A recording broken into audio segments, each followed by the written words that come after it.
Welcome to Curious Confessions, where the line between reality and nightmare blurs. Before we unravel tonight's eerie encounter, it would mean a lot to me if you light up that like button and subscribe. Because in this place, curiosity isn't just encouraged, it's essential. Ready to uncover the next confession? Let's begin. I always advise those looking to do clinical trials for money to reconsider if they have other options. They don't pay well for what you have to go through, and the side effects can be killer. Usually, whatever we're testing gives patients a headache or mild nausea, but occasionally it can get worse than that. Nothing I've ever seen in my few years of monitoring trials was ever as bad as what happened last week, though. In fairness, I did try to warn them. Every single board meeting, I'd bring up how we needed to stop cutting costs on lab rat testing and development. The higher-ups always had an ego, though. They would always tell me that our scientists knew what they were doing, and I've only been here 3 years, and the other supervisors have been here 10+ years, and none of them complain. It was beyond frustrating, and I knew it would eventually blow up in our faces. I didn't think that it would be something of this magnitude, though. It started last Monday. We were beginning the clinical trials of a new heart disease drug called Albacil. It was to be advertised as a breakthrough in the treatment of the disease, notably having noticeable effects on the body within just a few days. It's pretty fast for any drug to kick in, and I was admittedly curious to see if it would hold true. To my knowledge, it had only had one round of testing prior, and this was the first bout of human tests. The results of the rat tests were classified to us supervisors, which was standard procedure, so I didn't think anything of it at the time. It was quite a varied group of subjects. The ages ranged from 12 to 80, and the severity of cases ranged from early signs of the disease to people with not long left to live. Every single one of them was there with the same goal, though, to advance treatment for the one burden they all shared. It was a sentiment that I could get behind, and one that summarized why I chose to be a clinical trial supervisor. This specific trial would be a week long. We would provide patients with rooms to stay in and 3 meals a day. The other 2 supervisors would take the 8 a.m. to 4 p.m. and 4 p.m. to 12 a.m. shifts respectively, and I would have the overnight shift. I didn't want to work nights, but it was my turn too, and everyone else suffered through it before me, so fair is fair. The drug was expected to kick in on the 3rd day, meaning that we had to monitor the patient's improvement throughout the week. It sounds simpler than it is, and that's because I haven't taken patient behavior into account. In any given clinical trial at our company, patients sign a contract stating that they can't leave until the testing period is over, with clauses for medical evacuation and such. This isn't legal in the slightest, but it's how the higher-ups say we should do it, and they hire plenty of security to make damn sure that it gets done. People don't like feeling entrapped, though, and patients often pick fights and get physical if they're told they can't leave. It's the toughest part of any trial, and for a drug that was apparently this monumental, we were expecting even worse behavior, especially if it proved to be a failure. The first night went pretty smoothly.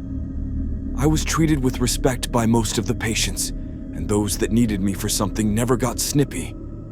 As expected, we didn't see any negative signs, nor any change to the patient's vitals and conditions in general. The same went for the 2nd day, although one odd thing did happen around 4 a.m. My call button went off, directing me to one of the rooms on the 2nd floor. The patient staying in that room was an older lady, mid-60s, with a more severe case of heart disease. She was a sweetheart, though, and I was immediately concerned that something had happened, so I made my way upstairs. Upon entering her room, nothing looked out of the ordinary. Her bedside lamp was on, and she was sitting upright in the bed, looking at me. I walked to her side of the bed and knelt down to be at eye level with her.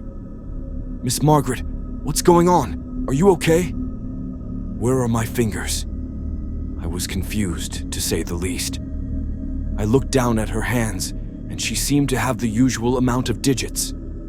I couldn't say that I'd seen this before, so I thought the best course of action would be to reassure her that she was okay. That's always a good place to start. I can't see them. Can you make them come back? I lifted her bony hand and counted her red-tipped fingers in front of her. She looked at me with wide eyes and smiled. Oh, there they are. Thank you, dear.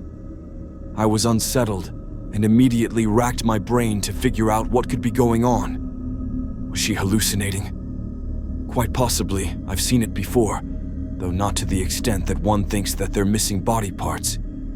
Could this be some sort of undiagnosed issue, completely unrelated to Albacil? Also possible.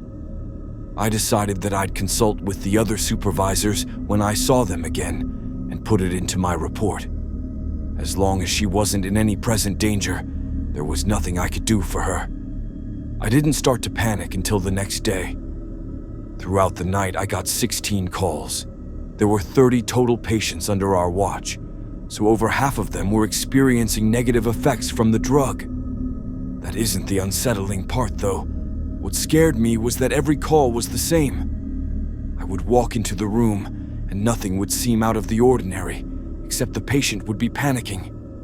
Toes, fingers, tongues, every patient claimed that something different was missing. Of course, nothing was actually gone, but it seemed that they'd actually lost all sensation in those areas.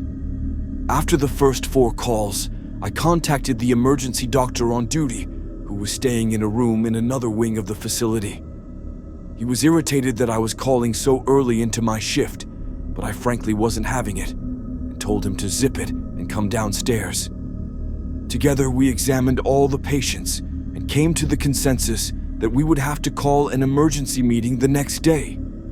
The doctor insisted that I should take the next night off and get some rest after what I'd been dealing with, and he would advocate for the immediate end of the trial.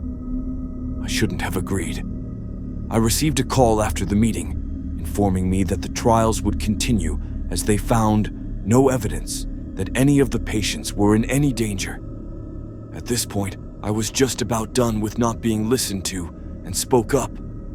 I can't do this anymore, Jim. These people are clearly in danger. They think they're losing limbs, and you don't see the danger in that. It's all in their heads. We're on the verge of releasing a breakthrough drug here. If these are the side effects, we can't do it.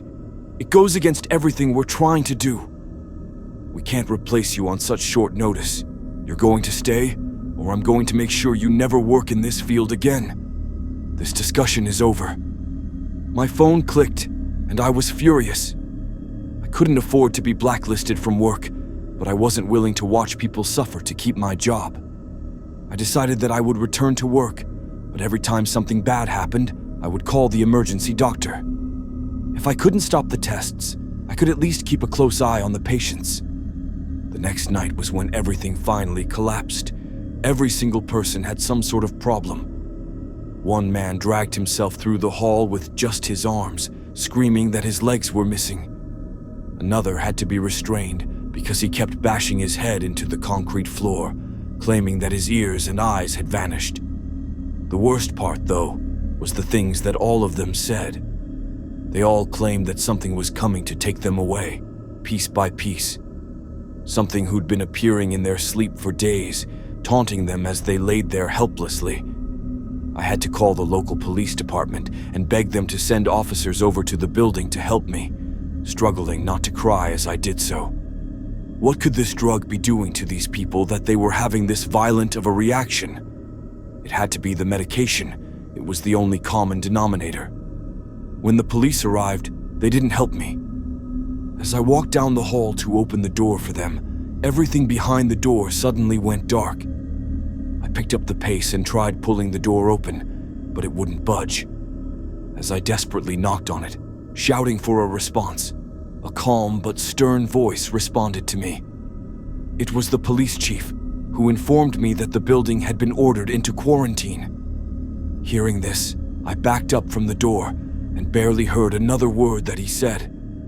Something was seriously wrong, as I already knew, but it was apparently to the scale that they didn't want anyone leaving. I was under strict orders to stay behind the desk and wait until medical professionals arrived. I was perfectly fine with that. After all, I felt like I was gonna vomit, and I'd rather be close to a trash can. But it wasn't easy to stay put.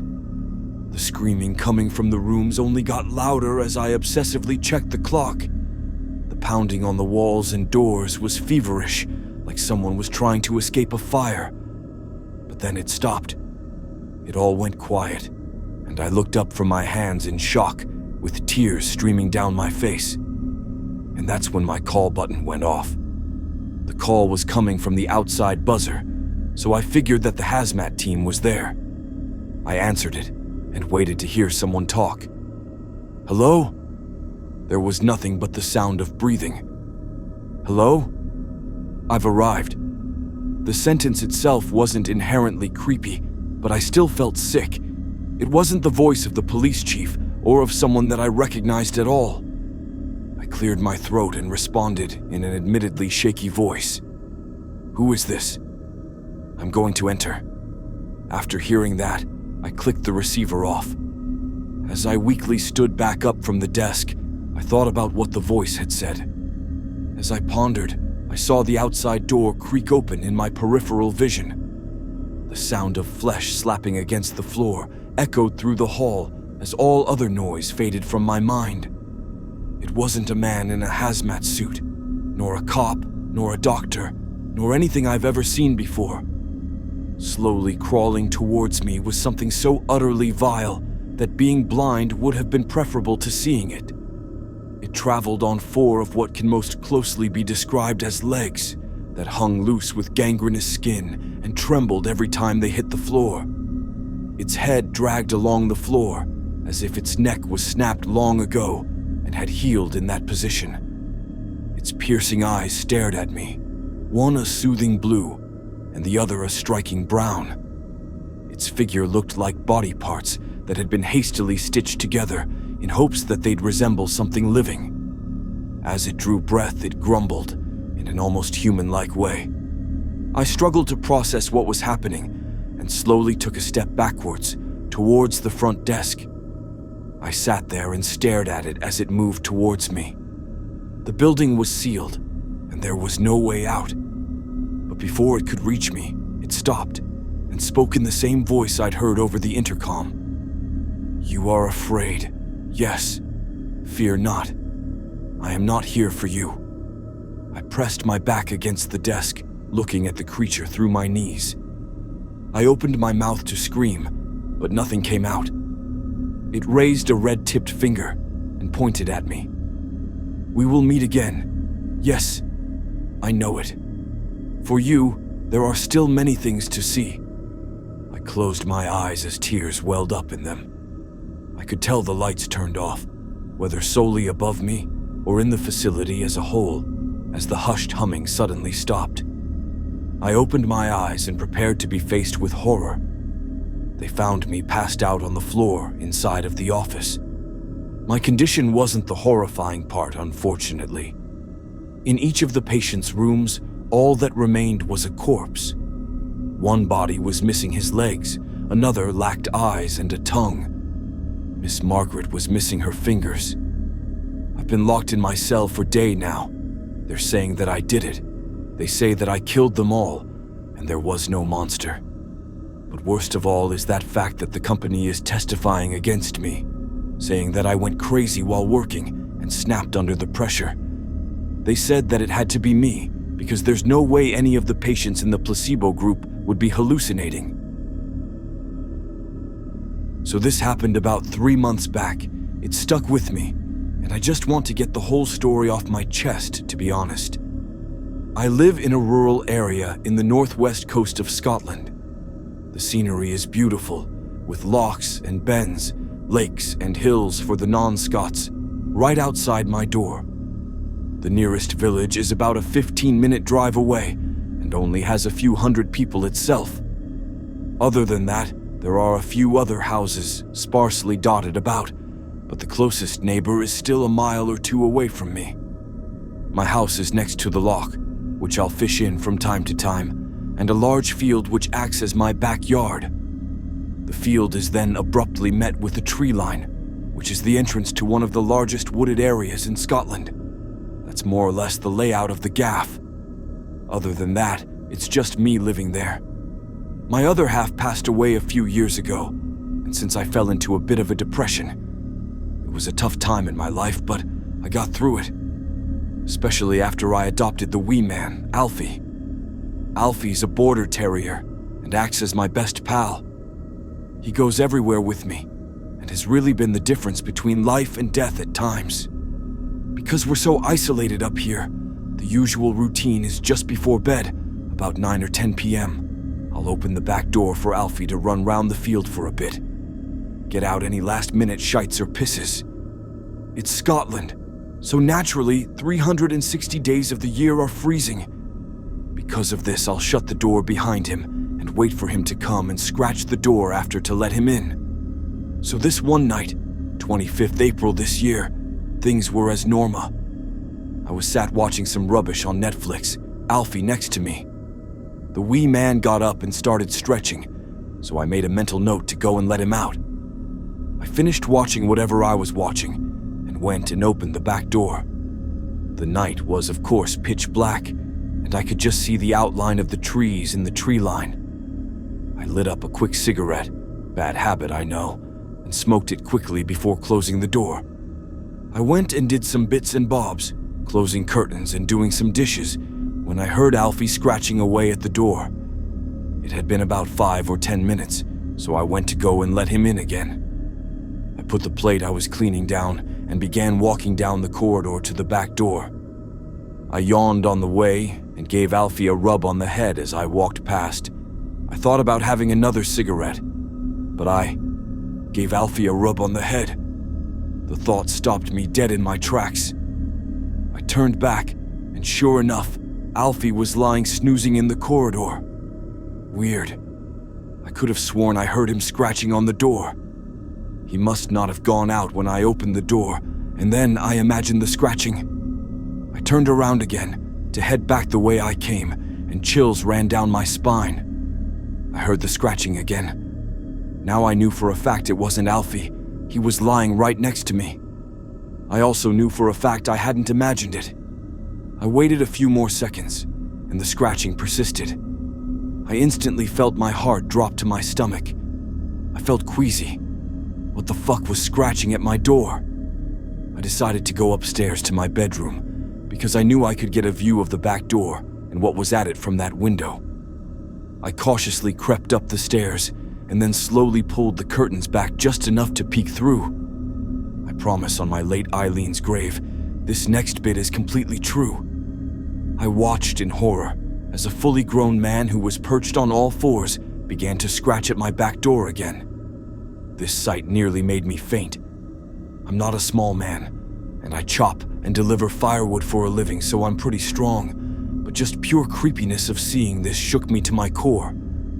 I couldn't see his face that well, but I could make out he was maybe 30 to 40 years old and was maybe of Western Asian descent, with brown skin and a scraggly black beard. A point that may be relevant is that my particular area of Scotland is very white. About 99%, I think, and everyone knows each other anyway. No one even knows someone of that description in any of the local villages within 40 or 50 miles. I also could make out a grin on the man's face. It looked like he was trying to stifle it, however. Like he was excited, but was trying to keep himself composed. The scratch noises were indistinguishable from Alfie's, so I immediately knew he must have had long fingernails. He scratched the door a couple more times over the next minute or so. After this, he crawled down the 3 or 4 stairs back to the back garden and began crawling in circles. This image was even more sickening than the last. A grown man crawling on the floor like a dog. What the actual fuck? That was until he burst out into a sprint. He had quickly risen from his crawl and taken the 10 to 15 meters he was away as a run-up. A run up the charge straight into the back door. I fitted those doors myself, so I trusted the hinges they were built on. And rightly so. The man bounced right off the door, but the sound immediately alerted Alfie. Alfie started barking uncontrollably, and I took this as a chance to say something too. "Get the fuck out of here, mate. I can fucking see ya," I shouted down. The man didn't even flinch. He just stood up from the floor and brushed himself off. He didn't even look up at me. He then just turned around and walked calmly further into the backyard. Further and further until he hit the tree line and still kept walking. The guy had only been wearing a hoodie and dark gray tracksuit bottoms, so he must have been freezing. To then venture off into the dark woods, alone, so carelessly. The whole situation had me equally as confused as it did terrified. I called the local village's police station. They said they'd sent someone out to talk to me. When the officer got here, I told him the story and recounted the man to the best of my abilities. But after I finished recounting the tale, all I got was a, "Are you drinking again, Derek?" I couldn't believe it. I had had a wee bit of an issue a few years back after Eileen, but put the booze down and been sober for the last 12 months. He clearly just didn't believe me. Fuck. Didn't know if I'd believe me either, to be honest. He left and it was just me and Alfie again. Neither of us slept a wink the rest of the night. I also broke my sobriety for the first time that night, which is not something I'm proud of. And that was that. Didn't hear anything about a body in the woods. Didn't hear anything about a man of that description. Didn't hear anything about the same thing happening to the neighbors. I couldn't believe it. The more I went over it in my head, the more it began to terrify me. That man must have been watching me and noticed my habit of letting Alfie in when he scratched the door, for however many nights before he tried it himself. It was just lucky Alf decided not to go out that night. The part that really terrifies me is that he never knew I was watching him. So when he crawled down and kept his acting like a dog act facade going, that was just for him. He was acting like that thinking no one was watching. I've spent the past months combing over all the pictures of any escaped mental patients or convicts over the last 20 years, but nothing. It's almost as if the guy... Fuck. I hear the fucking scratching again. I hear the fucking scratching at my door again, and Alfie is at my feet. It sounds slower this time, and deeper into the wood of the door. I'm gonna go and confront this bastard. Fuck it. Wish me luck. I'll update when it's over. Hiya, everyone. Got a wee update for you all from my last post. Thanks for all the lovely comments worrying about mine and Alf's safety. We're okay, for now. Regarding guns, we live in Scotland, so nae guns here, unfortunately. So last night was pretty wild. Heard the scratching as I was writing, posted it quickly without thinking, and immediately started panicking. Alfie could sense something was up too. Poor wee guy was stood behind me whining, but still giving out defensive barks towards the back door. I questioned what to do for a solid minute or so. Should I really confront him? Fuck it. Live by the sword, die by the sword. Get the fuck out of here, you fucking bastard, I shouted through the door to him. I heard nothing but silence. Through the pane glass window of the door, though, I could see his figure rise up slowly. I'm guessing he had been on his all fours again, but now standing on just 2 legs. I could see the true size of this man. He was probably about the same height as the door, maybe 6'6", and his wide frame was noticeable even through the silhouette. Fuck. All that fucking bravado out the window now. He lifted his arm back, and I thought he was about to try and smash through the door with punches.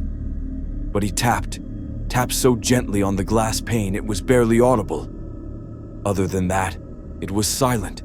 The slight buzz of the telly and the living room clock ticking were the only sounds present. Until he broke through that silence.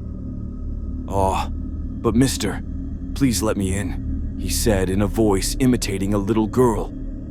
It was clearly a grown man's voice, but he had raised his pitch and even put on this slight, childish lisp to give the impression he was a child, which he clearly wasn't. "I want to go and swim, mister." "Get the fuck away, mate. You're nae fucking right in the head. Gonna give you to 5, and if you're not gone, There's gonna be fucking trouble, understand? Silence once again. First, second, third. I heard footsteps walking away down the back steps again. Thank fuck, he's going. That relief was short-lived. That hole in my stomach opened again when I heard him going around the side of the house, and this time he was running. I instantly panicked. Shit, had I locked the fucking front door? I sprinted down the corridor to the front door, Alfie at my heels, and turned the key as soon as I got to the front door. Not even a second after the door bolted locked, the handle started jittering. He was trying to open it. He tried 5 or 6 times, and when he realized it was locked, I heard this tiny giggling, as if he was just doing it to himself. This game was genuinely funny to him. I waited a few minutes before going to the window by front door. It was, of course, the same man. He was just stood there, staring at the door, trying to will it open with his eyes or something. That was when he turned, eerily slowly, and looked straight at me through the window. Even thought it was dark, I could still make out the crazed look in his eyes. I could see a lot of people theorizing kelpies or some other Celtic myth creatures, but nay chance, this was the crazed look of a man. A man who had lost touch with everything, lost touch with any shred of sanity he had. He then spoke one last line in his childish imitation voice, one last line that stayed with me. I'm going to go and swim with Eileen now. What? What the fuck? How did this fucker know Eileen? How did he know her name? How did he know what happened? I was frozen in fear, in anger, in shock. By the time I looked back at the front door, he'd gone. He was calmly walking away, the same way he'd done into the forest that night a few months back. He was walking away, this time to the loch. He walked and walked and walked, before walking straight into the dark water. I know it's summer, but it's Scotland. That water is still freezing, especially at 3 in the morning. He swam around the corner, a sort of breaststroke, and I didn't see him again. I sat there, me and Alf, shaken to my core once again. What the actual fuck? That last comment, who was this fucking man? I took myself off to bed, in a zombie-like state, and woke up this morning in a daze, surprised I even got some sleep last night. Who was this man? Why had he been trying to get into my house? What did he want? How the fuck did he know my poor late Eileen? So many questions. So there I was this morning, lying in bed with Alf, reading through Reddit, about to start this update actually, when I fancied some coffee to start the day. I went downstairs to the kitchen, and you can imagine my horror when the kitchen floor was covered in water. Water that was clearly from the loch outside. Naturally, on Friday morning, when I woke up to the loch's water all over my kitchen floor, I freaked out. I could tell it was the loch from the darker color, as well as the bits of dirt and grass in the water. My first reaction was, fuck, this freak is gonna be somewhere in my gaff. So I immediately went on a hunt. I grabbed one of the axes I use for work, took the wee man, and searched every room in the house. No one there. Nothing stolen. Absolutely fuck all. That was until I got to my bedroom. The bedroom I had been sleeping in all night. I looked at the wardrobe, closet for my American pals, in the corner and feared the worst instantly. I had a gut feeling something was amiss. I raised the axe up as I walked over. I couldn't breathe, I was that nervous. I took one last moment before I swung open the door. Nothing. No one in there. Fucking relief, eh? But I did notice one thing missing. Eileen's dress from when we got married. It's usually hung up on the far right side of the wardrobe, out of sight, out of mind. But it was gone. It was a beautiful dress, mind, and she'd looked stunning in it. Our wedding down by Loch Lomond in the middle of Scotland, when she came walking down the aisle. Sorry, I'm rambling. I couldn't believe this bastard had taken it. Why her wedding dress? And how did he know her fucking name the night before? And how did he know about... ignore that. Can't be arsed retyping it now. All he left was his dirty clothes in its place, unbranded and no name tags. Fuck, I hope that doesn't mean he's wearing the dress now, does it? I called the local police again and explained the situation. PC Harley answered the phone and barely gave me time of day. Cheeky bastard, same as I'd got from the other officer the other night. Have you been drinking again, Derek? Are you sure you didn't imagine it, Derek? Are you sure you want to push your luck again after last year, Derek? Bastards, holding my history against me. I was innocent anyway. Sorry for all these rambles, BTW. I'm having a wee drink of whiskey while I write this. Makes me chatty. Anyway, it got to last night, Saturday night. Things took a really grave turn. I was sat with Alfie. The night had started closing in. I could hear the crickets outside, the fireflies were in the air, and the air was that nighttime crisp. I fancied a cigarette, so decided to walk down to the loch's edge to have one this time. It's just so quiet, and looking out on the loch whilst having a smoke on your own. It's beautiful. I offered for the wee man to come, but he sort of just whined and didn't want to leave the gaff. Suit yourself, I thought. I left the door just open in case he changed his mind and headed towards the loch. I just sparked my smoke and was looking over the water when you wouldn't believe what I saw. Eileen's dress, floating in the water. That fucking bastard. Taking my dead wife's wedding dress and chucking it in the loch. When I get my fucking hands on him, I knew what I had to do.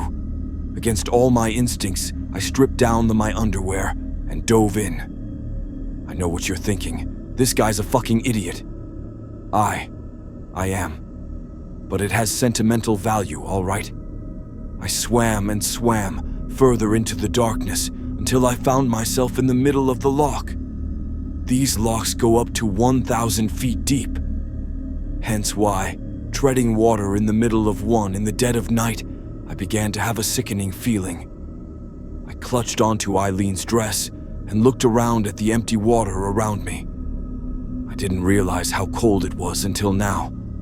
I began to panic and shiver, thinking about what was below me, what could grab me from under the dark water at any time. I started swimming back to shore as quick as I could, constantly imagining a hand reaching up from the depths to drag me down, never to be heard from. But that didn't happen. I made it to shore, relieved and surprised.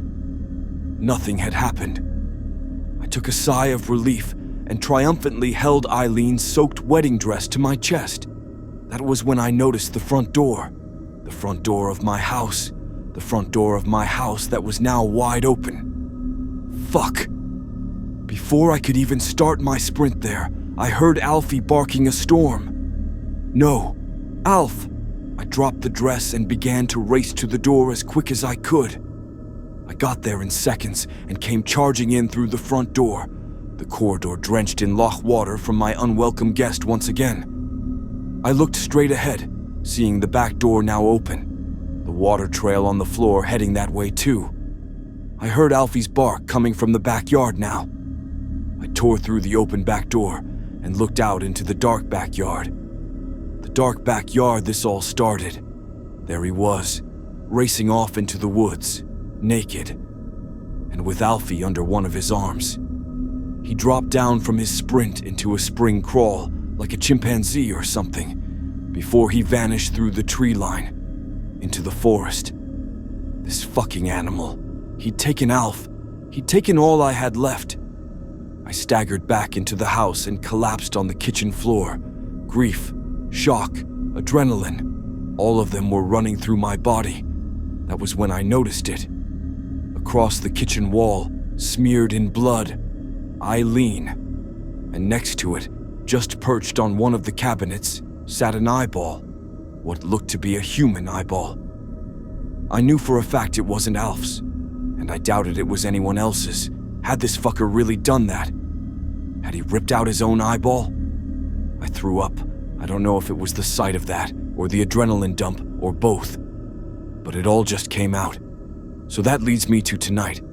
I'm sat here, just finished my bottle of whiskey, and I'm feeling brave. I've got my axe right next to me, and a torch for when it gets dark. I'm going to go into the woods tonight. I'm going to get Alfie back, and I'm going to kill this bastard once and for all. The sun sets at around 8 or 9 in Scotland now, so I'm gonna wait for that. Try and surprise him. I know these woods well from lumbering, so that won't be an issue. I'll update when I'm back, if I'm back. Let yous all know how it goes. Wish me luck, God bless, and good night. Hiya, guys. I've got another update. The last one was taken off of No Sleep, and I've been harassed by a mod on there to the point of 14-day ban, so I'll leave a wee link at the bottom of this to the past couple posts to get yous all caught up. So I finished writing update 2, picked up my axe and headed into the forest. I went out there with the intention of finishing this, of getting wee Alfie back. God knows what that man would be doing out there with him. Before it was deleted, I did manage to see a few of the comments, asking what I meant when I mentioned I'd had some trouble with the police in the past. Listen, I'd had some whiskeys. I mentioned some things that were on my mind, but I'm sure they're not relevant to what's going on now. Fuck it. I'll let you know the gist of it anyway. It was about 18 months ago, December of 2022. I was putting in serious hours working. 12 to 13-hour days, 7 days a week. Cutting, shaping, and transporting logs from the local forest into the surrounding towns and villages. My work is tough, and in the Scottish Highlands in winter, the weather gets pretty atrocious. The winds easily hit 60, 70, or 80 miles per hour up the bends, hills for the Americans again, which is where I'm based. There was this one day, Christmas Eve in fact, we were working up one of the bends, clearing it of any trees that posed a warning to the roads at the bottom of the bend if they were blown over by the wind. Eileen was annoyed I was working Christmas Eve. She grew up in an orphanage, so this time of year was hard for her, but money's money. We had this young lad working with us at the time, Alfie Simmons. He had only just turned 17, was just wanting to learn a trade, and picked tree surgery. I wish he'd have picked plumbing, or carpentry, or fucking anything else. Anything other than what he did. Anyway, we were nearing the end of the shift. About 7 p.m. or so, we were talking about the plans for Christmas Day the next day. I remember it so vividly. We'd began to walk back to the car when a huge gust of wind hit us. Probably 120 to 140 miles per hour. We were all floored. I remember hugging a boulder next to me, praying I didn't get dragged down the rocky side of the bend. I closed my eyes and waited. After a few seconds, it died down enough that we could all stand up and look around. And I, Alfie, the young Simmons boy, well, he fell. I became more and more distanced from Eileen after that. Then in January 2023, she vanished. She left a note saying I was getting too much to deal with and left while I was at work. We searched for her for weeks, never found her. Well, we found some of her. A hand and a leg out in the forest. Police said that she'd probably wandered off into the woods in a manic state and died of natural causes and then was scavenged by animals. So no body. Due to the closeness of all the community and that I grew up with the police, they said they'd look the other way and me investigate further. As if there would be anything else to find anyway. Cheeky bastards. So that's it. The last thing she ever got me was a new puppy. Yous can all see where his name comes from now. Now that's out the way, I'll tell yous about what I found last night. So I headed out, axe in one hand and torch in the other. I was traversing through the tall, dark trees for only about 10 or 15 minutes or so, following this path that seems to have been made, when I heard it. Alfie's wee bark. It was close, just through some more bramble bushes and fallen trees. I shined my light through a gap in the branches, and that's when I saw it. It was an old abandoned shed by the looks of it, maybe only the size of a living room. One of the walls had near enough entirely rotted away so I could see inside. There was rusty tools hung up, a stained mattress in the corner, and dead animal carcasses littering all of the floor. Most of them looked half-eaten. Another wee bark beside the shed. There he is. Bless his poor wee heart. He was chained up at the side of one of the walls, shivering. I ran over to Alfie and quickly started undoing the chains. He started wagging his tail as soon as he realized it was me. "It's okay, boy. Your dad's here." I freed him and was about to leave when I took another glance at the shed. That glance revealed something interesting. Some old photographs scattered on the floor by the mattress. I had to look. I had to see what this monster looked at for sentimental value. And when I saw what it was, I was floored. Eileen? I asked myself. It was her. Unmistakably. Sure, she was younger, probably only 15 or 16, but it was her without a doubt. And there he was as well. I recognized his dark eyes and hair, his brown skin, his smile. But in this photograph, his smile wasn't crazed. It was normal. He was also way younger, and not disheveled, of course, and was only about 11 or 12. They had their arms around each other and were hugging for the picture. I went to pick up a second photograph when I heard footsteps approaching the shed. Shite. I scooped Alf up under my arm and ran around the corner, hiding behind a tree.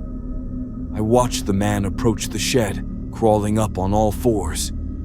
His scraggly beard was dripping with blood, and his mouth clutched what looked like a dead rat.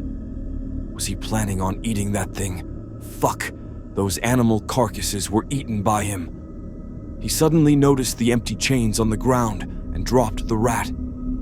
He began screaming this horrific scream. I don't know if you have heard a fox cry, but it sounded like that. He looked around and saw me, and I saw him. And his missing eye. Jesus, he had gouged his own eye out and left it for me. He let out another blood-curdling scream and began to bolt towards me. I turned on a dime and raced back the way I came, Alfie under my arm, the man on my heels. I burst back through the tree line into my backyard and tore up the back steps and through the back door of my house. I finally turned and looked. There he was, stood just on the tree line, perfectly still. Mouth dripping with rat blood, eye socket dripping with his own. He stared. I stared. This lasted about a minute. Then he turned and walked back into the woods. I put Alfie down and hugged him, crying. Eileen knew this man. What the fuck? What did he want? And thought, oh my God, I have to do something. That's me signing off for tonight. I'll update when I can, if I can. As soon as I'd finished writing the last update, something clicked in my head. Fuck.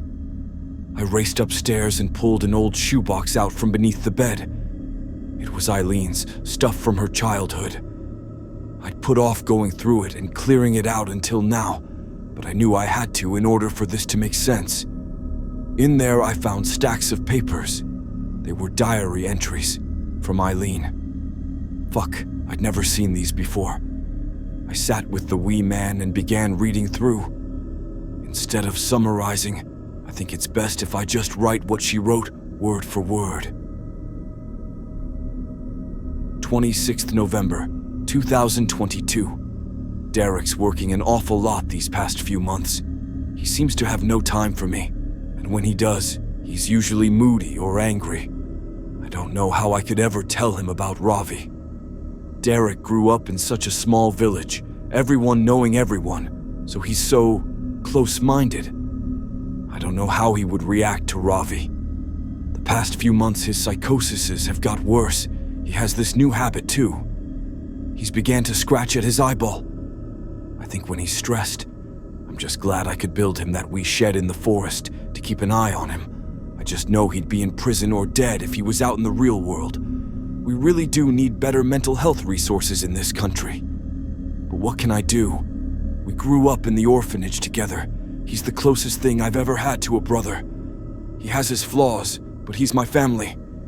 But Derek would never understand that. He'd see his brown skin and mental issues and see nothing else. Nothing but a freak. I'll keep bringing Ravi food and old photos of us to keep him going, and some comics if he gets bored. I really hope he's okay. 26th December, 2022. Well, Christmas was shite. I don't blame Derek after what happened to that young Alfie Simmons boy, but he really didn't need to drink that much. He got blackout and started screaming at me. We're so isolated out here by the loch and the forest. Sometimes I worry about what he could do. No, that's ridiculous. I think I'll get him a wee puppy. He needs a pal. Border terrier or something. I'm not sure. He still doesn't know about Ravi. I don't know if he ever will, to be honest. 3rd January, 2023. I'm getting seriously scared now. Derek won't put the bottle down. I got him that new dog. He's called him Alfie, which is cute, but he still finds his way of taking his anger out on me. I want to leave, to run away, before I get hurt, but I can't leave Ravi on his own in the forest. I'm not sure. I'll think of something. But I can't run. I just hope he changes. That was the last entry in the diary. Before she went missing, fuck it. Why lie now? Before she died. Before I, Derek McRae, killed my wife Eileen Donaldson. I just couldn't put up with the arguments, the screaming.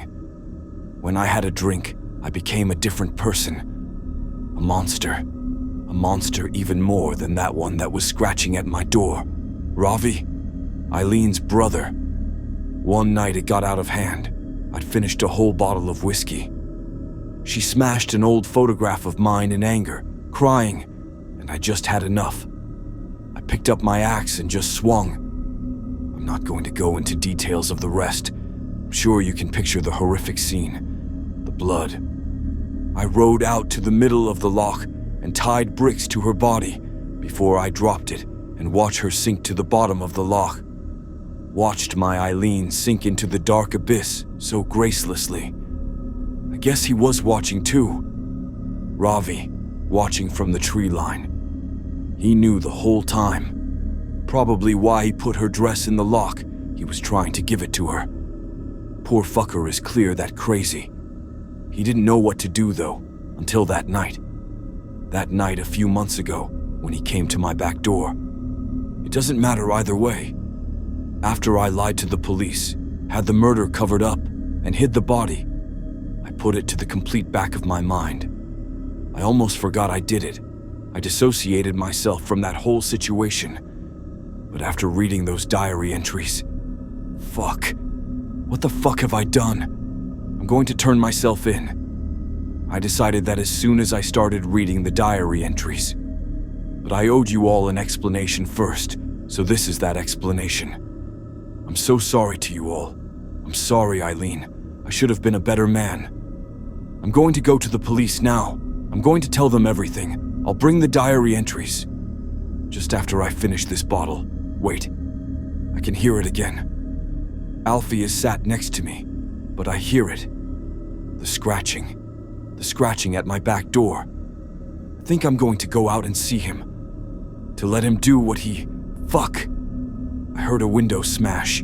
He's in the house. I need to finish this now. God bless and good night.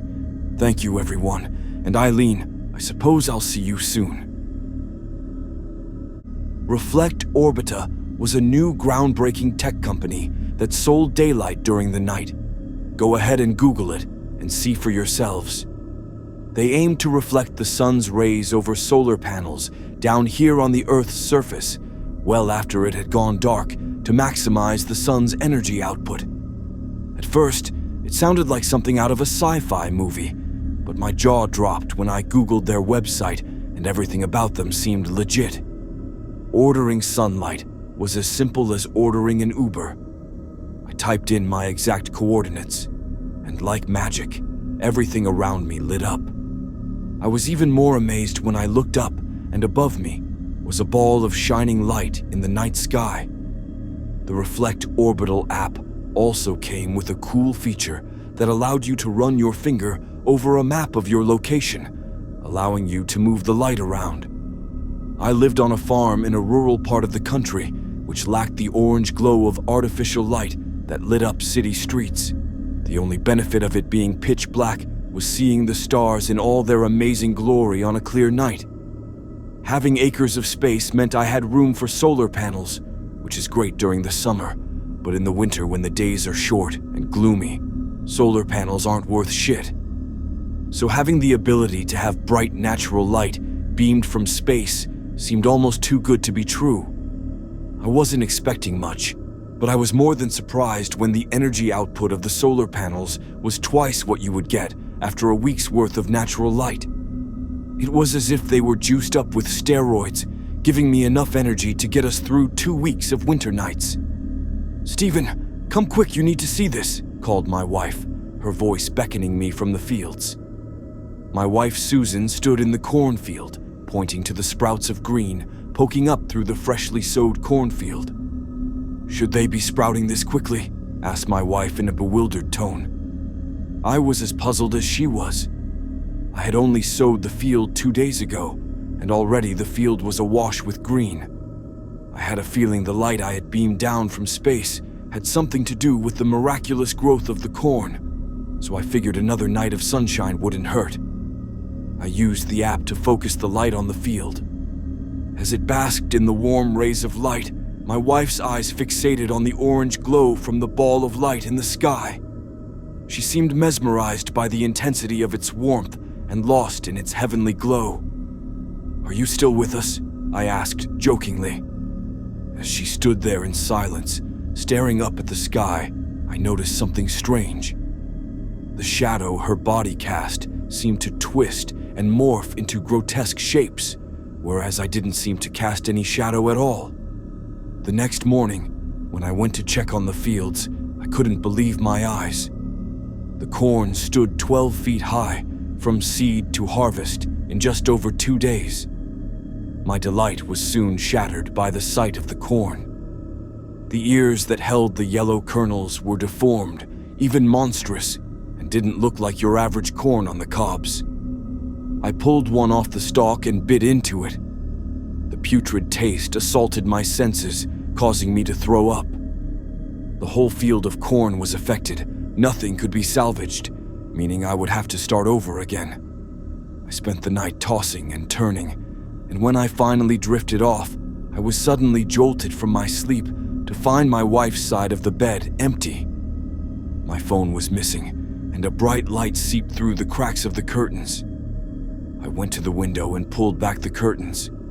It was 3 a.m., and it was as bright as a summer's day. My eyes were drawn to the edge of the cornfield, where my wife was standing with her arms held high as if she were at Sunday Mass. "Susan, what are you doing out here?" I asked. She was too transfixed in the light to even notice me. It was like I didn't even exist. Suddenly, her face turned to mine.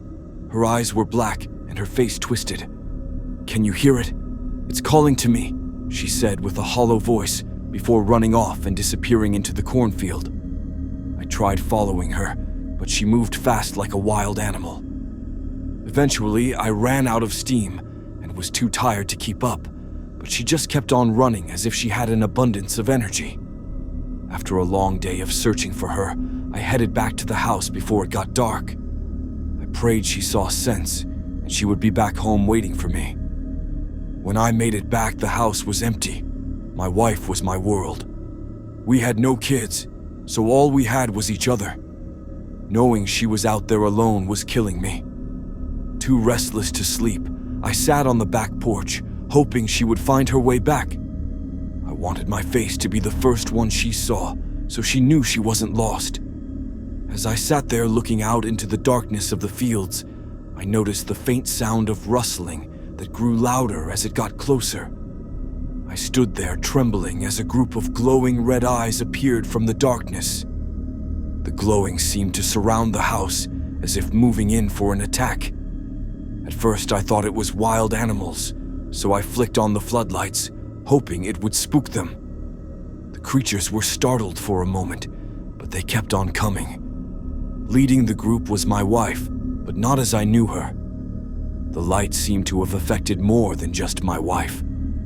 People I once called friends, along with other people from the town, had transformed into terrifying creatures. Before I knew it, I was surrounded with nowhere to go. I backed cautiously into the house and barricaded the door, hoping to buy myself some time before my inevitable death. As I looked around the house looking for something to protect myself, I came across my phone. My only hope was giving them what they wanted, so I opened the Reflect Orbital app and pressed on my coordinates. The night sky lit up and everything went silent. I looked out the window and the creatures had stopped dead in their tracks. They were now fixated on the ball of light in the sky. They stood just like my wife before, with their hands held up to the heavens. I wasn't sure if the police were the right people to call, so I rang the number on the Reflect Orbital app. After I explained my predicament, within an hour, a fleet of Reflect Orbital vans and trucks descended on the farm and began rounding up all the creatures, along with my wife. A guy in a suit approached me and introduced himself as a representative for the company. "What the hell is going on here?" I demanded. The representative pulled out a stack of papers. Being a new company, we had some unforeseen consequences. The reflectors on our satellites reflect more than just the sun's energy. "What does that even mean?" I said, as the anger in me began to boil over. "Apparently, our reflectors reflect light from other parts of the universe, places we know nothing about." "What about my wife?" I asked. "Your wife will be fine in about a month or two. We will get her back to you after you sign these NDAs." To get my wife back, I would have signed my soul away, so I signed whatever he wanted me to. Before he left, I had one more question. Why wasn't I affected by the light? The representative shot me an empathetic look. "In our studies, we noticed people with cancer weren't affected. We don't know why it happens, but you should go get it looked at. At least you will catch it early." At first, I thought it was fun. We lived in an RV. It was like an endless vacation. One week we were in LA. The next, we were in Salt Lake City. We didn't know much about our lives before this. We knew we were born in Portland and that we could never stop moving. We always knew we were a special family. I just guess we didn't know how special we were. My parents tried so hard to have kids and almost lost hope. That's why my twin sister and I were so special to them. They're little miracles. It was annoying, but at least we knew we meant something to them. Amelia and I were fairly close as far as siblings go. We were kind of each other's only friends since we were homeschooled. We felt pretty isolated. We never set up camp anywhere fun. No KOA campgrounds with ice cream shops and swimming pools, always driving off-road and living deep in the woods. I guess it was peaceful in a way, but anyone who grew up near the woods understand it's not something you mess with. The first time I really personally realized something was up was just before our 7th birthday, when we were staying in a place in BC called Kamloops. We weren't supposed to sneak out or leave Mom and Dad's sight, but at the time, we were mischievous 6-year-olds with a huge, unexplored forest in front of us. What do you expect? We waited until they fell asleep for the night and snuck out of the RV through the window, which was easy because the window was just a sheet of plastic held together by a zipper. And we set off with nothing but a shitty lantern to illuminate the path in front of us. It wasn't long before we saw something strange, a glow, not from our lantern. It was coming from in front of us. It didn't take long for us to see who or what was in front of us. It was a lady holding a small homemade torch. But she didn't look much like a lady. Her hair was matted and fallen out in some places. Her skin was almost blue and looked rotted. Her teeth were yellow and a few were missing, and I thought you could even see part of her jaw. She was wearing a dirty hospital gown. I didn't know where the nearest hospital was, but it had to be pretty damn far, because the last time I remember driving anywhere with a paved road had to be 3 hours before we set up our camp here. Amelia and I were frozen in fear, and for the first time since we had mutually decided affection towards siblings was lame, I reached for her hand. That thing reached out its bony arm to us. It moaned something almost indecipherable, like moo boo boo. That was enough to snap me out of it, and I sprinted away, dragging Amelia behind me. By some miracle, we had made it back to the RV, and by some other miracle, got back in without waking our parents. We didn't get much sleep, and were far too shaken up to even say good morning to our parents, let alone tell them what happened. Would they have even believed us if we told them? Well, after what happened next, I guess they would have to. When we opened the door to the RV, we saw that the remains of what we had left out overnight, a campfire reduced to ashes, the sticks covered in charcoal, Amelia and I had used to draw on the rocks, and a makeshift table with a few cans of beans had been utterly destroyed. It wasn't too out of the ordinary to have our camp ravished by animals. We lived in the woods after all, but this was something no animal could do. This looked set up, like whatever did. It had a plan. What we saw written on the back of the RV confirmed this belief. In the charcoal sticks, someone had written, "You can't run forever," on our trailer. Mom made us breakfast while Dad cleaned up the mess. We left shortly after that and drove for hours, not even stopping for quick washroom breaks. Mom and Dad spoke in hushed whispers as Dad drove. I wish I knew what they had been talking about.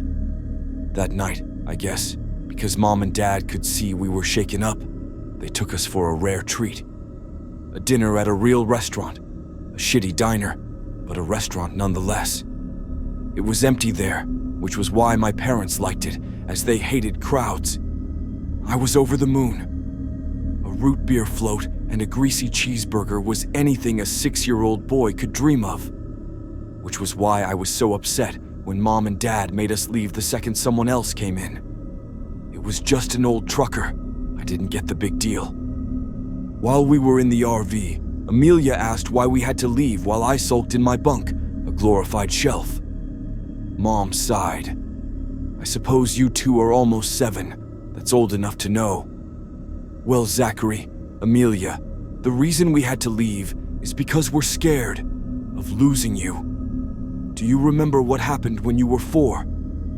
I had no idea. My memory was never good, but Amelia claimed to remember. We were in Beaverton, not too far from Portland. She said that when we were 4, we were running around in a field when a big man in camouflage and bit boots came up to us and bent down to our level. We're not supposed to talk to strangers, Amelia said. She was always a goody two-shoes. I'm John. Now we're not strangers. What are your names? I'm Zach, and that's my sister Amelia. We're 4, and our birthday is July 26th, 2002. I had apparently said, but I bet Amelia just said I said that to make me look worse. That's when he stopped smiling. He roughly took our hands and started to lead us away. Let's go somewhere fun, Zach and Amelia. I need to take you someplace else. My mom got teary. That's right. If your dad and I hadn't caught you just before you left, we probably would have never seen you again. I took you to someplace safe, and your dad, I shot that son of a bitch in the leg. Hope he had fun crawling back to his house, he said coldly. Amelia and I shot each other glances. Okay, Daddy, I'm going to go to sleep now, she said, climbing over me to get to her bunk. That night we stopped somewhere for the night. I forgot where, probably near the interior of BC, or maybe Alberta. I looked out the little plastic window, and I saw her. I saw that fucking lady again. She was staring at me and Amelia in our bunk beds, reaching out for us with that same long, bony hand. I rolled over and tried to sleep, but couldn't, knowing she was there. Life continued on like that for a while. Anywhere we'd stop, she'd be there. Washington, there she was. Nevada? You bet your ass. Montana? Better fucking believe it. Amelia and I didn't really explore much anymore, partially because we were getting older and gradually showing less interest in that sort of thing, but partially because that experience in Kamloops traumatized us both. That didn't stop the lady from trying to get us. Sometimes we'd catch a glimpse of her on the highway as we drove by. Sometimes she'd appear right where the fire of our campsite stopped illuminating, so we could barely see her. On the rare occasion we went into public to get supplies or food, I could have sworn I caught a glimpse of her in the crowd. Whenever she was around, I always heard that damn cry of hers. Ma, boo, boo. After a while, she stopped scaring me. Well, as much. Everything finally made sense. The day before Amelia and I turned 14. Mom and Dad had left the RV and gave us two a rare couple hours of freedom as they gathered things for our birthday. We weren't parked ridiculously far from civilization, but I'd say a good hour's worth of walking. We weren't that scared. We had lived in the woods long enough to know, as long as you didn't bother the forest, it wouldn't bother you. And the lady in the hospital gown was honestly more of an annoyance than anything else. I'd even go so far to say we had almost forgotten about her. I was reading, and Amelia was rummaging around the RV for food. I was getting immersed in my book when Amelia shouted out, "Zach, come check this out." I rolled my eyes. What could it be? We had lived in this tiny RV for almost 14 years. I knew it like the back of my hand. There was absolutely no nook or cranny I didn't know about. Oh, I guess I was wrong. There, under the driver's seat cushion Amelia had pulled out, for some reason, was a box. It was small and a bit squished from all the years of my dad's ass sitting on it, but we could still tell what it was. Amelia excitedly reached to open it. Inside were papers.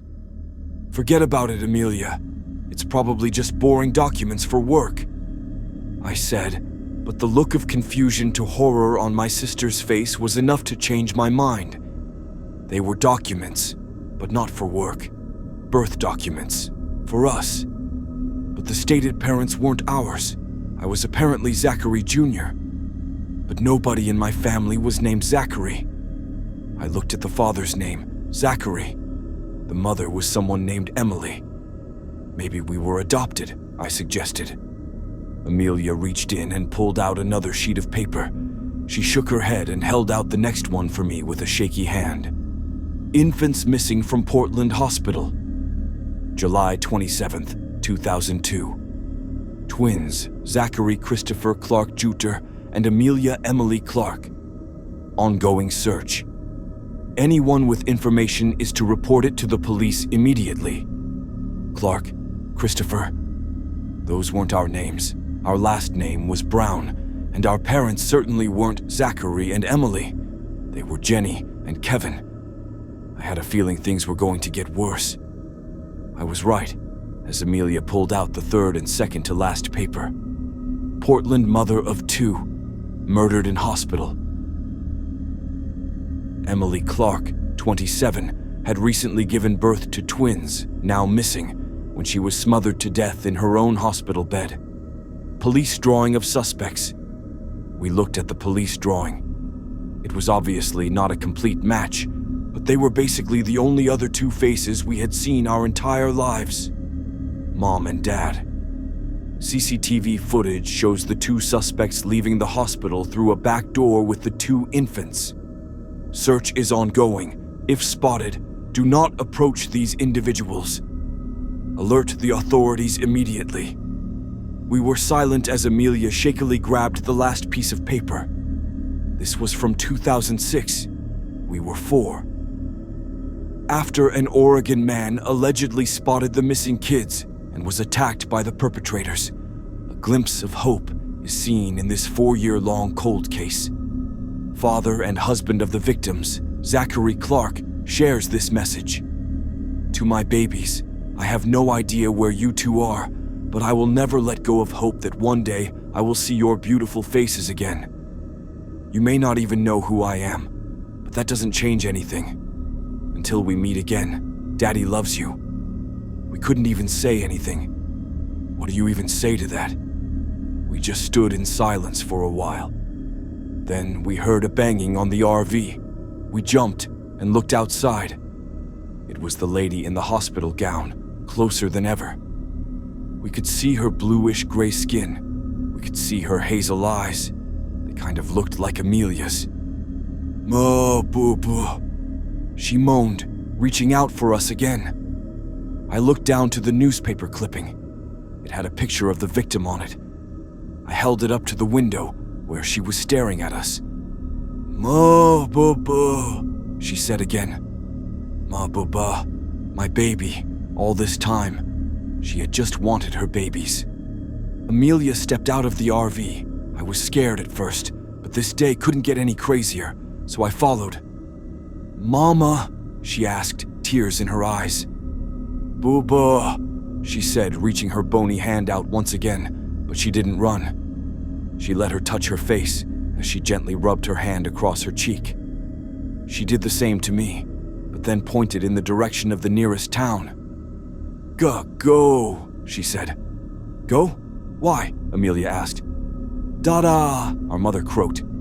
"Dad, Zachary Sr., was he still alive after all this time? We have 2 hours until Mom and Dad..."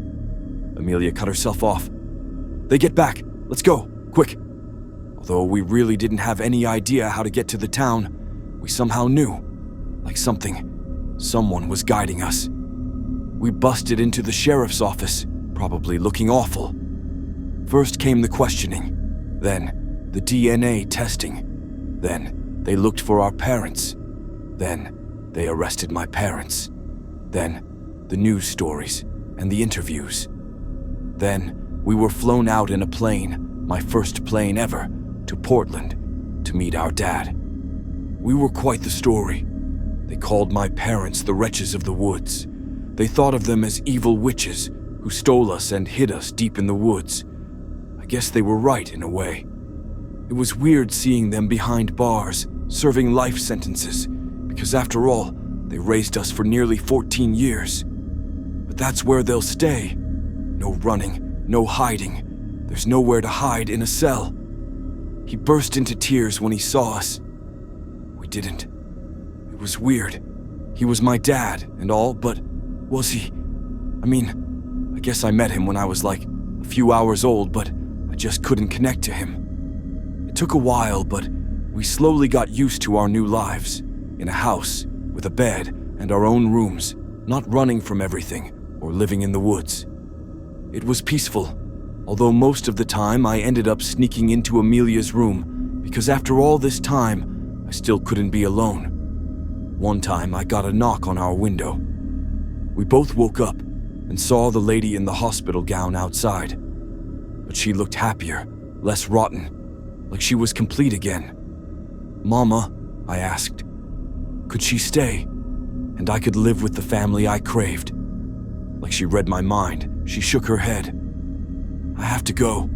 My babies," she said, reaching her hand out to us through the window as she slowly disappeared into the night.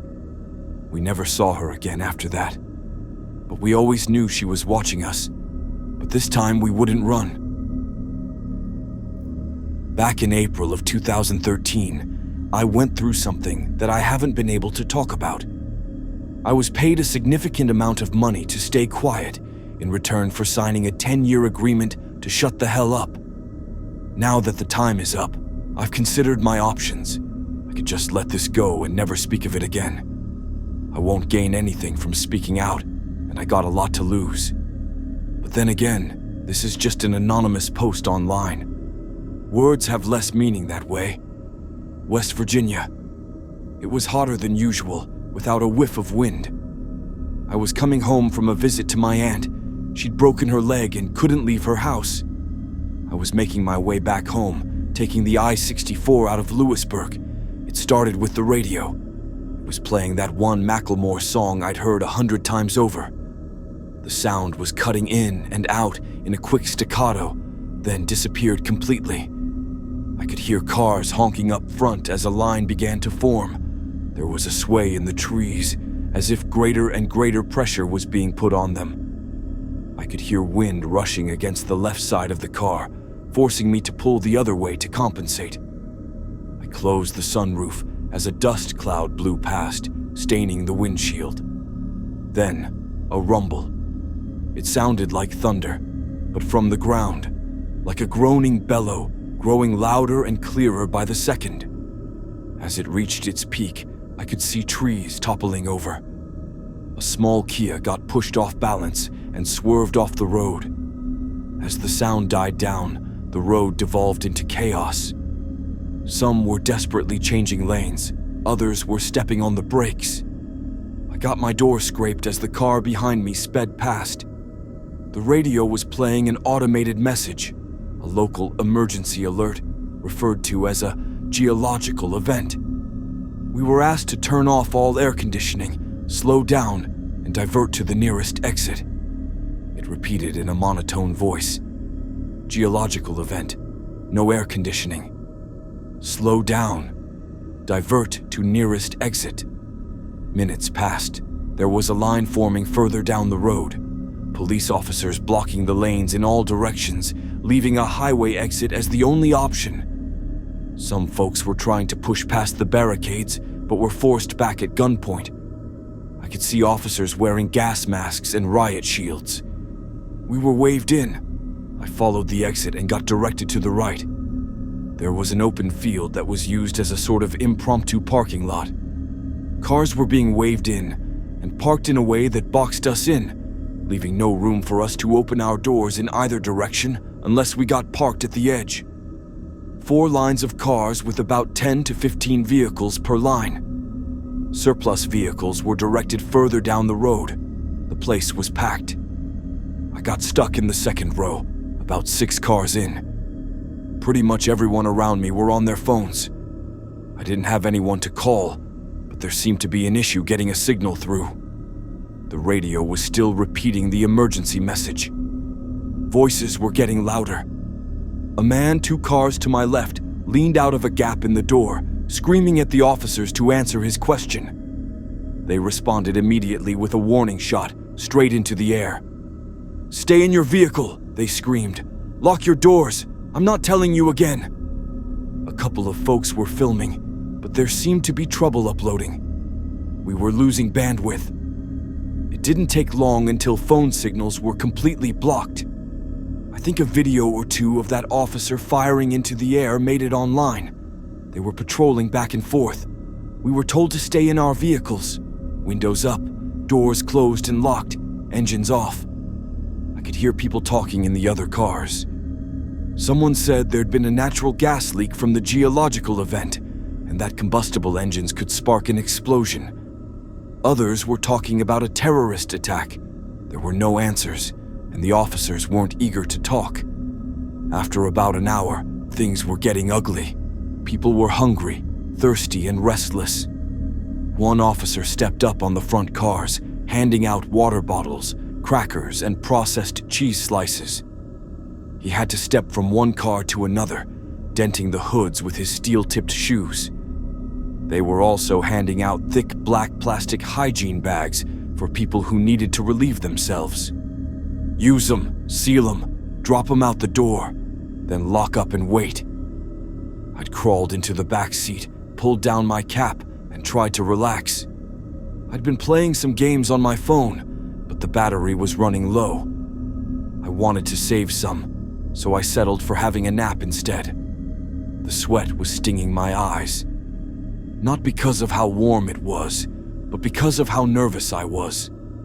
No matter what I did, I felt trapped, and the car felt smaller and smaller. I couldn't get out if I wanted to, and it physically hurt me to think about how little control I had. Is that what claustrophobia feels like? A couple of officers were discussing something by the front line. One of them had a white cotton glove on, which he used to wipe off the hood of one of the front cars.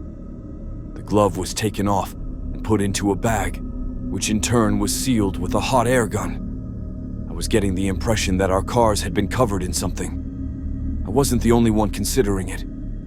There were 2 college kids in the car to my left, and they were discussing it too. "Anthrax," one of them said.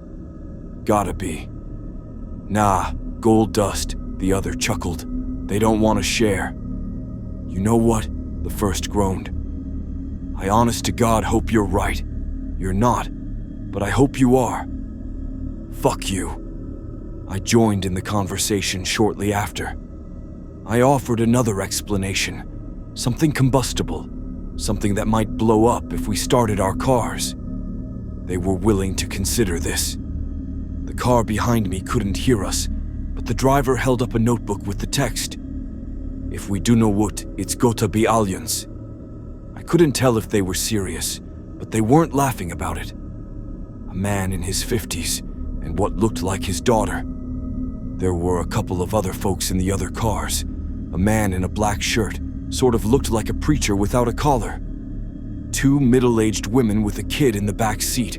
A fat man blaring Johnny Cash from his stereo. A couple with a teenage son who couldn't stop drumming on the windows.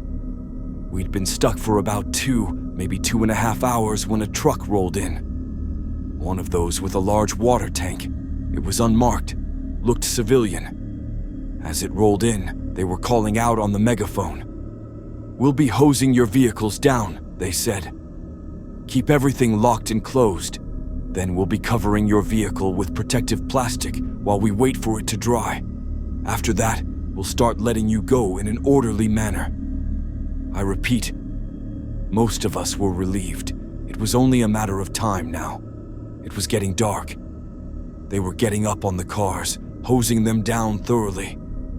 It smelled of chlorine, so maybe they'd mixed something into the water. As they came to my car, they stepped up on it and double-checked the sunroof, making sure it was locked and secured.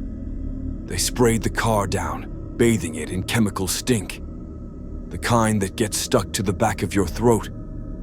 It took a long time for them to finish, at least an hour or 2. After that, they were rolling out a kind of plastic cover at the short side of the lot, the kind you use to protect pools or rain covers for football fields. They used 2 squad cars to slowly drape the thing over the entire lot, securing the edges with large rocks. "Please stay calm," they called out as the plastic crawled over us. "I know this is uncomfortable, but this is for your own safety. Once the cleaning is done, you will be free to go.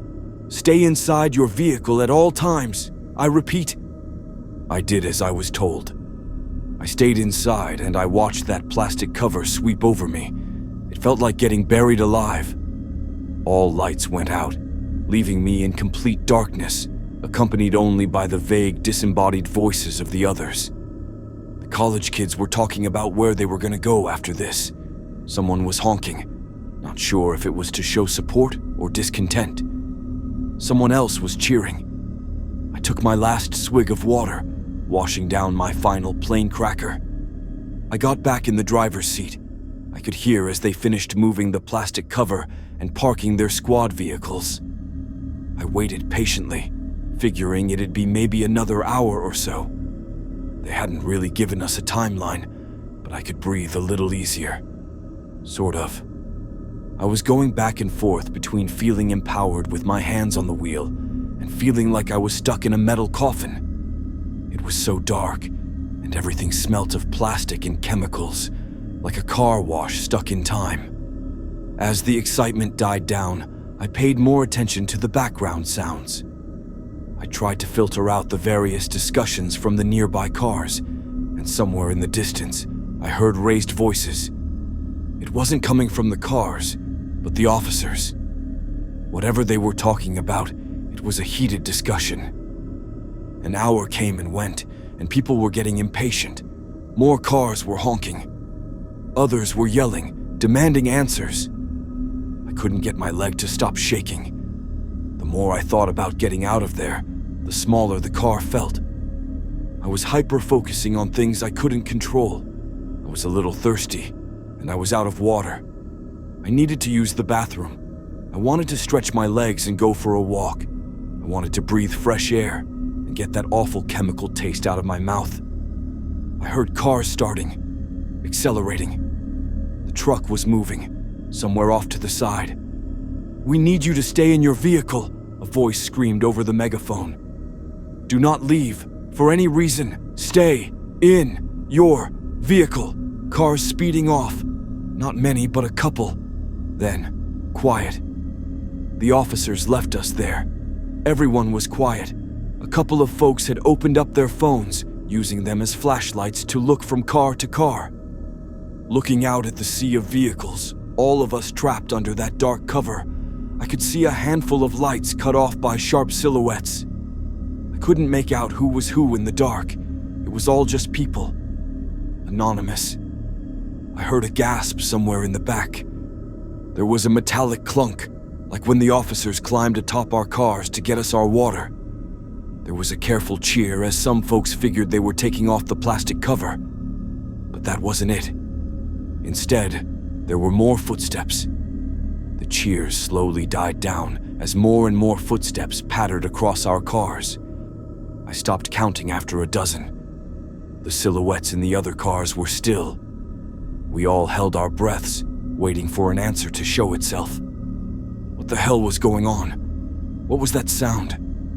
Somewhere off to my right, I heard a voice. "Who's up there?" It sounded like an older man. I'd seen a pickup truck that way earlier. Almost as a response, the footsteps stopped. There was a faint clicking sound, like someone snapping their tongue against the roof of their mouth. Click, click. And from further away, a click in response. From somewhere to my left, another couple clicks. Then, a cascade of clicks. Dozens, maybe hundreds. There was an awful metallic noise coming from my right. Then, breaking glass. A scream, cut short, followed by several irregular taps of the car horn. One of the silhouettes in the distance turned into a blur as something passed through the windshield, cutting through the plastic cover. Somewhere in the front row, the roof of a car was cut wide open. Someone was pulled up out of their seat. 2 cars back from where I was, there was more glass breaking. It sounded like a wild animal got in. I could see a weak hint of red spattered against the passenger side windows. I wasn't getting any air. I could feel my heart beating through my chest as my arms started shaking. My hands were cramped around the steering wheel, and I felt sweat dripping down my shoulders. I couldn't control it. I didn't even see what was going on. But these sounds, these screams, they awakened something primal. This was danger. A threat. My body knew long before I did. The college kids in the other car were ducking down. One of them waved a hand at me, as if telling me to get down. I nodded. I scrambled into the back seat. I couldn't see where I was putting my hands or my feet. Everything is different in the dark.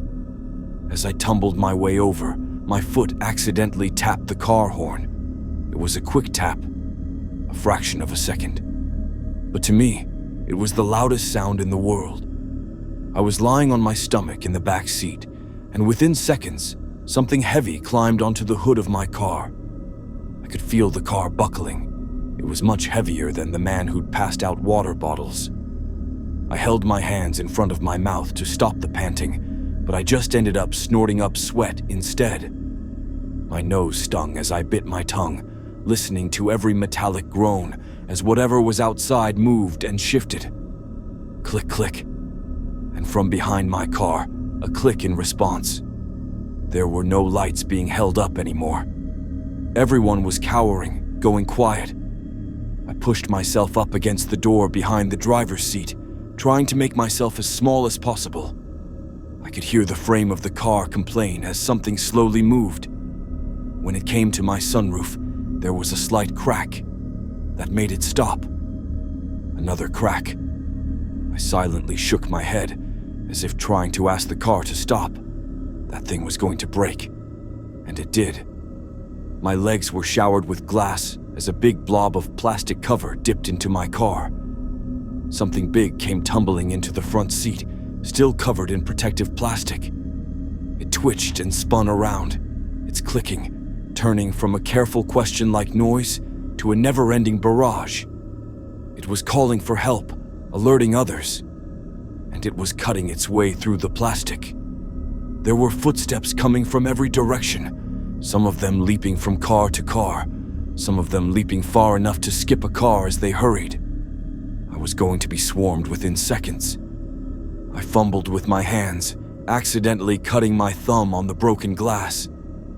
I managed to open the passenger side door, but even at its widest, and even when pressing into the college kid's car, It wasn't enough room to get out.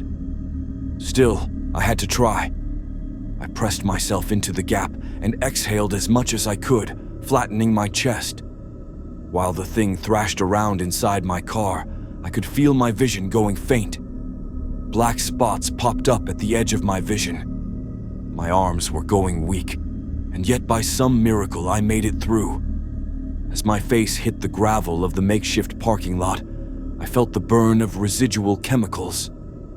I swallowed my instinct to run, instead staying on my stomach, forcing myself to crawl under my car. There were more of them, some climbing on, some off. My chest was pressed to the ground as the weight shifted. I heard breaking glass from the windshield and tearing fabric. Something was stuck up there, and it was furious, like a trapped animal. I could hear the college kids mumbling to one another, trying to stay calm. One assuring the other that all they had to do was stay low, stay quiet, and wait. Then, something slammed into the passenger side door, the one I'd crawled out of. The door was pressed up against the neighboring car, then fell haphazardly to the ground, completely off the hinges. An ink-black bird-like foot touched the ground right next to me. I've looked it up since. There were 3 toes forward, 1 toe backward, all clawed. Anisodactyl feet, similar to that of many birds of prey, except larger than a human foot and with smooth, oil-slick skin. It must have been heavy, at least 400 pounds. If the clicking noise came from its mouth, I can approximate that it was somewhere around 6 feet 7 to 6 feet 9. Or taller, it could have been hunched over. How it managed to walk in the gap between the vehicles is beyond me, but I suspect it was very thin. It daintily walked from my car to the others, as if scanning for something. I could barely see anything in the dark, but this thing seemed to navigate it perfectly. It didn't bump into anything. There was a tap on the glass of the car behind me, to my right, and someone got startled. A short scream, and the hunt was on. This time was different. It must have caused some kind of chain reaction, as all of a sudden the plastic cover was getting torn up, left and right. People were clawing their way out of their cars. I heard someone kicking against their windshield. Another was trying to open their door. I could hear it slamming against the side of the car next to them. And off in the distance, there was gunfire. Just a couple of shots. The college kids in the car next to me slammed their doors open and followed my lead. They rolled onto the ground and under their car. There was a little more light coming in as the cover had been torn above.